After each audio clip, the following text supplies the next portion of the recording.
Good morning. Thank you for praying and saying the Pledge of Allegiance. I know we're in a good place and we can still do that.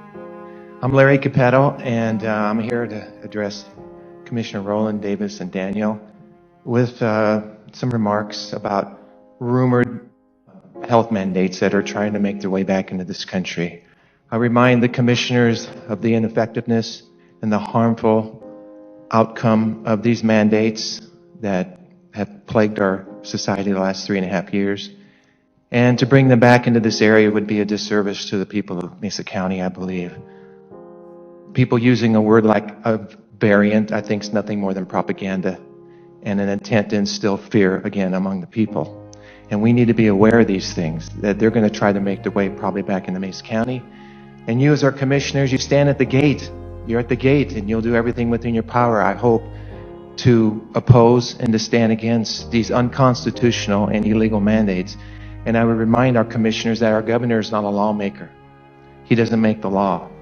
A mandate is not a law.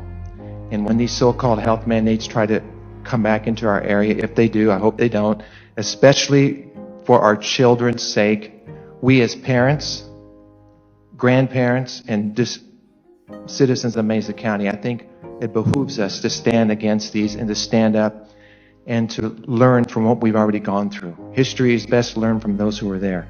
So we learn from our history. So we need to learn from what's happened in the last 3.5 years. And I don't know about you, but it sucked. I hated it. I hated the mandates. When somebody tries to force you to wear something and to put things into your body that you don't want to do, that's important. That's unconstitutional to force us to try to do things. That's called communism.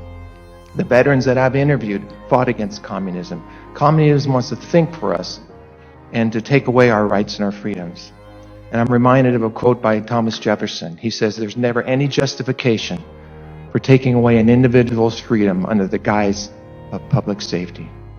So I wanted to share those things this morning, and I hope and I pray that we'll be spared of that. But if we aren't, that you would do your job that you're good at. I appreciate all three of you. You're God-fearing people, and that we would vote our hearts and not so much our heads some of the time, and do what we know it's right to do. And that's all I wanted to share. So thank you for what you do. God bless you. Thank you, Mr. Capetto. Anyone else in the audience have any comments for unscheduled business?